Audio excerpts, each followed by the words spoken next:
Allah Subhanahu wa taala mengutus para rasul kepada tiap-tiap umat. Tidak lain Allah Subhanahu wa taala supaya para rasul itu anibudullaha, jadi menyerukan kepada mereka anibudullah, ibadah kepada Allah saja. Jadi kalau mau beribadah kepada Allah saja, jangan kepada selain Allah. Itu anibudullah. Nah, ini yang diperintahkan oleh Allah kepada para rasul. Anibudullah. Jadi semuanya diperintahkan untuk menyerukan beribadah kepada Allah. Walaupun dalam perkembangannya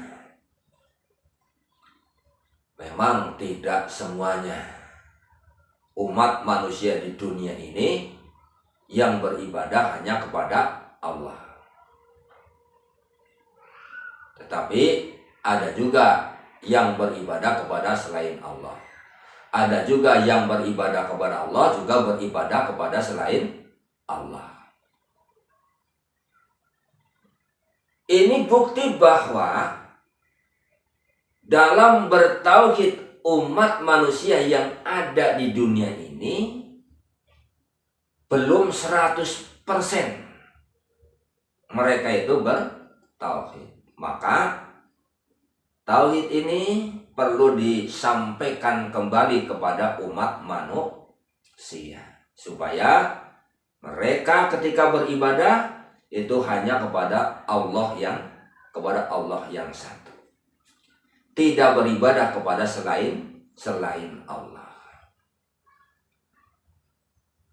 Itu Allah Subhanahu wa taala mengutus para rasul supaya menyerukan anibudullah. Jadi membuktikan kalimat syahadat atau membuktikan kalimat tahlil. La ilaha illallah. Kalau la ilaha illallah maka seperti tadi dalam pengertian istilah ifradul ma'budi bil ibadah, mengesahkan yang disembah di dalam beribadah. Nah, kemudian yang selanjutnya Rasul diperintahkan apa oleh Allah Subhanahu wa taala? Yang selanjutnya Rasul itu diperintahkan wajtanibut tagut. Yang pertama sembah Allah saja. Yang kedua jauhi tagut. Jadi jauhi tagut.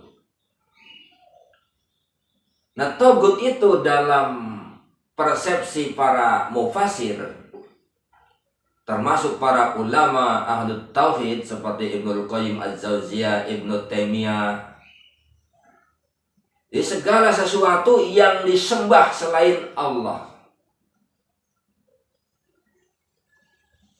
yaitu berhala. Segala sesuatu yang disembah selain Allah itu adalah tagut. Makanya di dalam surat Al-Baqarah yang mentafsirkan tentang ayat la ikraha fiddin qad tabayyana rusdu minal ghayy faman yakfur bit-taghut wa yu'min billah faqad istamsaka bil urwatil wusqa. Jadi menafsirkan wa may yakfur bit-taghut wa yu'min billah, dan barang siapa yang mengingkari tagut dan beriman kepada Allah faqad istamsaka bil urwatil wusqa, maka sungguh ia telah berpegang pada tali yang kuat, yaitu tali Allah yang kuat. Ini maknanya adalah seperti yang disebutkan di dalam tafsir Ibnu Katsir, bahwa pengingkaran terhadap tagut, pengingkaran terhadap segala sesuatu yang disembah selain Allah itu lebih didahulukan. Alhamdulillah nahmaduhu wa nasta'inuhu wa nastaghfiruh wa wa na'udzubillah min syururi anfusina wa min sayyiati a'malina may yahdihillahu fala mudhillalah wa man yudlil fala hadiyalah. Asyhadu an la ilaha illallah wahdahu la syarikalah wa asyhadu anna Muhammadan abduhu wa rasuluh allazi la nabiyya ba'da amma ba'du. Wa qala Allah ta'ala fi kitabil karim a'udzu billahi minasy syaithanir rajim. Ya ayyuhan nasu ubudu rabbakumul ladzi khalaqakum walazina min qablikum la'allakum tattaqun. Walaqad ba'asna fi kulli ummatin rasulan an ibudullaha wastanibut tagut al-ayah. Hadirin mitra dakwah yang dimuliakan oleh Allah Subhanahu wa Ta'ala dimanapun berada, alhamdulillah berjumpa kembali dengan saya selepas kita semua menunaikan ibadah salat subuh. Mudah-mudahan selepas melaksanakan ibadah salat subuh, Allah Subhanahu wa Ta'ala memberikan kepada kita jiwa dan hati yang terang benderang untuk melaksanakan aktivitas selanjutnya. Dan Allah Subhanahu wa Ta'ala senantiasa mengampuni dosa dan khilaf kita, baik yang disengaja maupun yang tidak disengaja. Serta Allah Subhanahu wa Ta'ala menjadikan kita sebagai orang-orang yang istiqomah sabar dalam melaksanakan ketaatan. Dan Allah Subhanahu wa Ta'ala senantiasa memberikan kelancaran, kemudahan kepada kita semua di dalam berbagai aktivitasnya, baik untuk dunianya maupun untuk akhiratnya. Para pendengar mitra dakwah yang dimuliakan oleh Allah Subhanahu wa Ta'ala, baik yang ada di grup WhatsApp, MP4 maupun Facebook dan Messenger, semuanya Allah Subhanahu wa Ta'ala berikan kekuatan, keistiqomahan, keikhlasan, dan diampuni segala dosanya, sehingga waktu hidup yang masih diberikan oleh Allah Subhanahu wa Ta'ala masih bisa kita manfaatkan dengan sebaik-baiknya untuk mengikuti kajian-kajian yang diselenggarakan di grup maupun di Facebook dan juga ditambah siaran-siaran yang lainnya yang kita bisa mengikuti, insya Allah bisa memberikan manfaat kepada kita semua. Para pendengar mitra dakwah yang dimuliakan oleh Allah, pada bahasan pagi hari ini saya akan menyampaikan tentang tauhid. Pembahasan yang pertama akan membahas tentang makna tauhid secara bahasa dan makna tauhid menurut istilah. Para pendengar yang dimuliakan oleh Allah Subhanahu wa Ta'ala, ilmu tauhid itu merupakan ilmu yang sangat penting dan pertama harus dipahami oleh seluruh umat manusia, apalagi yang telah memeluk Islam. Sebagaimana dijelaskan oleh Al-Mundhiri dalam kitab Targhib wa Tarhib, beliau menjelaskan bahwa ilmu tauhid itu harus lebih awal dipelajari secara mendalam oleh kita, sehingga ketika beribadah benar-benar memurnikan ibadahnya hanya kepada Allah Subhanahu wa Ta'ala. Melandasinya dengan surat Al-An'am ayat 162, inna sholati wa nusuki wa mahyaya wa mamati lillahi rabbil alamin. Sesungguhnya salatku, ibadahku, hidup dan matiku hanya untuk Allah Subhanahu wa Ta'ala, Tuhan semesta alam. Mitra dakwah sekalian, tauhid secara bahasa dijelaskan oleh para ulama tauhid. At-tauhidu huwa al-hukmu bi anna syai'a wahidun wal ilmu bi annahu wahidun. Jadi tauhid fil lughah, tauhid menurut bahasa itu adalah menetapkan al-hukmu bi anna syai'a wahidun, menetapkan bahwa sesuatu itu satu. Wal ilmu bi annahu wahidun, dan mengetahui bahwa dia itu satu. Ini bisa dilihat dalam surat Al-Ikhlas. Qul huwallahu ahad. Katakanlah bahwa Allah itu ahad. Allah itu esa.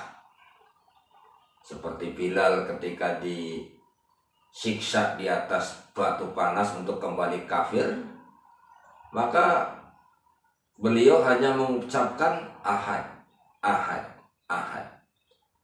Itu menunjukkan bahwa orang yang memiliki ilmu tauhid tinggi, apapun resiko yang akan dihadapi, dia tetap bergantung kepada Allah Subhanahu wa ta'ala.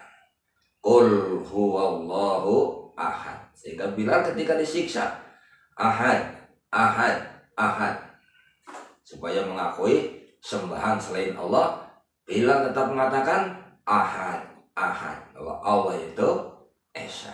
Qul huwallahu ahad. Itu pengertian secara bahasa. Jadi menetapkan sesuatu itu satu, dan mengetahui bi annahu wahidun, wal ilmu bi annahu wahidun, dan mengetahui bahwa dia itu satu, yaitu Allah Subhanahu wa ta'ala. Jadi Allah Subhanahu wa ta'ala itu satu, sesuai dengan yang difirmankan oleh Allah, qul huwallahu ahad. Katakan oleh kamu wahai Muhammad, dan juga termasuk para rasul yang lainnya, Allah itu satu, tidak berbilang. Nah, secara bahasa kita harus paham bahwa tidak ada sembahan yang lain yang berhak untuk diibadahi oleh kita, yang berhak untuk disembah dengan benar, kecuali hanya yang satu, yaitu Allah Subhanahu wa ta'ala. Maka ketika orang itu sudah menyembah kepada selain Allah, berarti dia telah melakukan kemusyrikan, telah menduakan Allah Subhanahu wa ta'ala. Seperti ibadah akidahnya orang-orang Nasrani. Ada Tuhan Bapa, ada Tuhan Ibu, ada Tuhan Anak. Nah, di Islam tidak ada. Jadi di Islam itu hanya qul huwallahu ahad. Katakan bahwa Allah itu ahad. Itu maknanya. Jadi menetapkan sesuatu bahwa sesuatu itu satu, dan mengetahui bahwa dia itu satu. Makanya kita ketika sudah meyakini bahwa hanya satu-satunya Allah Subhanahu wa ta'ala yang berhak diibadahi oleh kita dengan benar, maka jangan sekali-kali kita beribadah kepada selain Allah. Kemudian menurut istilah, makanya dalam pengertian dalam istilah dijelaskan, wa istilahan ifradul ma'budi bil ibadah. Jadi dalam istilah itu ifradul ma'budi bil ibadah, mengesahkan yang disembah bil ibadati, dalam beribadah. Jadi mengesahkan ifradul ma'bud, mengesahkan yang disembah bil ibadah, di dalam beribadah. Seperti sudah tadi saya sampaikan, jadi beribadah itu hanya kepada yang esa, hanya kepada yang satu, yaitu Allah Subhanahu wa ta'ala.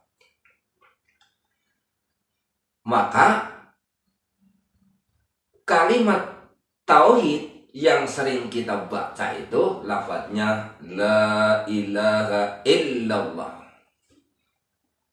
Bahkan sering kita baca dalam zikir atau kita membaca sebanyak-banyaknya, silahkan. La ilaha illallah, la ilaha illallah.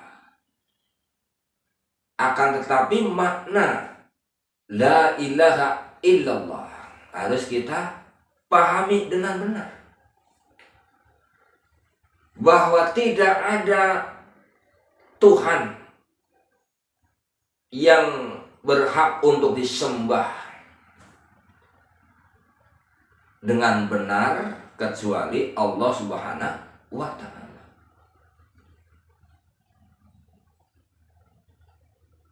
Sehingga orang yang telah memiliki kekuatan tauhid, maka dia akan melaksanakan perintah Allah Subhanahu wa Ta'ala, dan takut kalau tidak melaksanakan perintah Allah Subhanahu wa Ta'ala. Ifradul ma'budi bil ibadah. Jadi mengesahkan yang disembah dalam beribadah. Nah, ketika kita menduakan yang disembah dalam beribadah, maka itu tidak termasuk kepada ifradul ma'budi bil ibadah. Tidak termasuk orang yang mengesahkan yang disembah dalam beribadah. Karena kita menyembah Tuhan Bapa iya, menyembah Tuhan Ibu iya, menyembah Tuhan Anak iya. Sementara di dalam teori ilmu tauhid kita tidak ada ajaran seperti itu. Yang ada itu adalah ifradul ma'budi bil ibadah, yaitu mengesahkan yang disembah dalam beribadah. Hadirin yang dimuliakan oleh Allah Subhanahu wa Ta'ala. Kemudian ma'a i'tiqadi biwahdaniyatihi. Jadi ma'a i'tiqadi biwahdaniyatihi. Jadi di samping mengesahkan yang disembah dengan atau dalam beribadah, juga meyakini ya, ma'al i'tiqadi biwahdaniyatihi, yaitu meyakini bahwa dia itu esa, meyakini bahwa dia itu satu, zatan, sifatan, wa af'alan, baik dalam zat, sifat, dan perbuatannya. Jadi kita harus yakin, meyakini keesaan tentang zatnya, meyakini tentang sifatnya, dan meyakini tentang perbuatannya. Ketika kita mengifrodkan ma'bud bil ibadah. Akan tetapi ketika kita tidak meyakini baik dalam zat, sifat ataupun perbuatan, berarti kita belum memiliki tauhid yang benar. Maka perlu diluruskan. Nah, itu menurut istilah. Jadi menurut istilah, kalau kita terjemahkan ke dalam bahasa bebas, mengesahkan yang disembah dalam beribadah dengan meyakini keesaannya baik zat, sifat ataupun perbuatannya. Maka oleh karena itu, ayat-ayat yang berkaitan dengan tauhid seperti dijelaskan di dalam surat An-Nahl ayat 36, seperti yang tadi sudah saya bacakan. Walaqad ba'asna fi kulli ummatin rasulan anibudullaha wajtanibut tagut. Jadi Allah Subhanahu wa taala menyatakan di dalam surat An-Nahl ayat 36, walaqad ba'asna fi kulli ummatin. Sesungguhnya kami telah mengutus rasulan, yaitu seorang rasul fi kulli ummatin, pada tiap-tiap umat.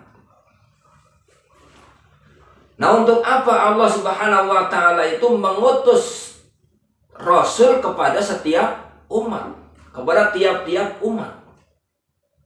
Umat Nabi Adam sampai kepada umat Nabi Muhammad. Yang terkenal 25 Nabi. Jadi diutus kepada tiap-tiap kaumnya, kepada tiap-tiap umat. Jadi pengingkaran terhadap togut, terhadap segala sesuatu yang disembah selain Allah itu lebih diutamakan sebelum beriman kepada Allah. Maka ketika orang sudah mengingkari togut, segala sesuatu yang disembah selain Allah, atau contohnya adalah berhala, maka ketika beribadah kepada Allah akan betul-betul ifradul ma'budi bil ibadah, akan betul-betul mengesahkan Allah Subhanahu wa ta'ala di dalam beribadah. Akan tetapi ketika belum mengingkari togut, belum menjauhi togut, maka ibadah kita bisa jadi masih tercampur oleh perbuatan-perbuatan syirik, yang akibatnya orangnya menjadi orang-orang yang musyrik. Dan insya Allah ini nanti masalah togut kedepannya akan saya bahas secara rinci. Makanya ikuti terus. Jangan terlewatkan. Supaya apa? Supaya tidak gagal paham.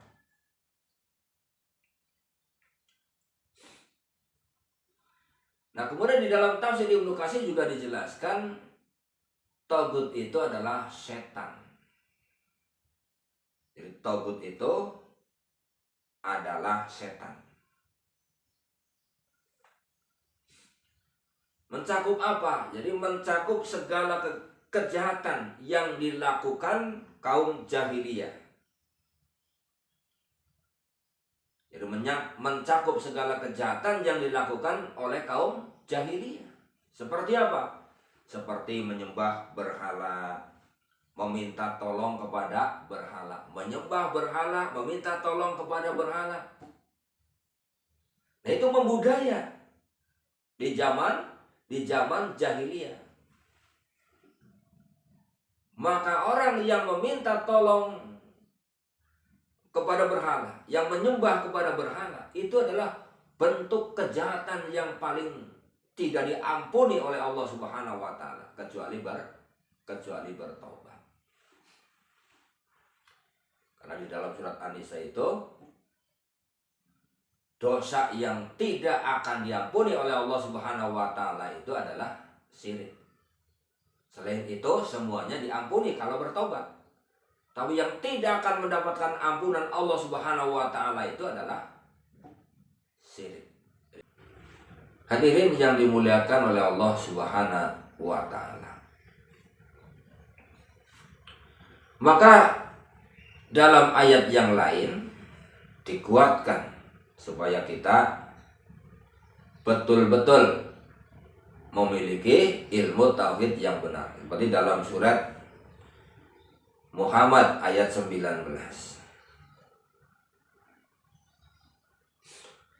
Dalam surat Muhammad ayat 19 Allah Subhanahu wa taala berfirman, "Fa'lam annahu la ilaha illallah." Jadi fa'lam annahu la ilaha illallah, maka ketahuilah bahwa tidak ada Tuhan yang benar. Tidak ada Tuhan yang berhak disembah dengan benar illallah, melainkan Allah Subhanahu wa taala. Yang kemudian di dalam surat al-jin juga disampaikan oleh Allah Subhanahu wa taala, wa ma khalaqtul jinna wal insa illa liya'budun. Jadi Allah Subhanahu wa taala tidak menciptakan manusia dan jin illa liya'budun, kecuali supaya manusia dan jin itu beribadah hanya kepada Allah Subhanahu wa taala. Ini bukti ayat yang menjelaskan bahwa ifradul ma'budi bil ibadah, di dalam mengesahkan Allah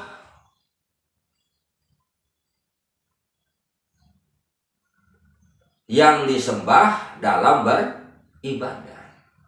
Jadi mengesahkan yang disembah dalam beribadah. Ifradul ma'budi bil ibadah. Ini buktinya. Ayat-ayat mengarahkan beribadah hanya kepada Allah. Rasul diutus juga supaya mengajak umatnya menyembah ibadah kepada Allah, menjauhi tagut. Jadi segala bentuk kejahatan yang dilakukan pada masa jahiliyah, seperti menyembah berhala, minta pertolongan kepada berhala dan lain sebagainya. Jadi kalau ada setiap apa yang terjadi pada mereka selalu minta tolong kepada berhala. Nah, ini perbuatan yang tidak benar. Makanya Rasul diutus untuk ani'budullaha wajtanibut tagut. Para pendengar mitra dakwah yang dimuliakan oleh Allah Subhanahu wa taala, saya kira itu saja tauhid menurut bahasa dan istilah, serta dikuatkan oleh ayat-ayat Al-Quran yang mengarahkan kepada pengertian secara bahasa dan juga secara istilah. Mudah-mudahan bahasan ini akan diteruskan pada episode yang selanjutnya. Kekurangannya mohon maaf. Aqulu qouli hadza wa astaghfirullah li wa lakum. Wassalamualaikum warahmatullahi wabarakatuh.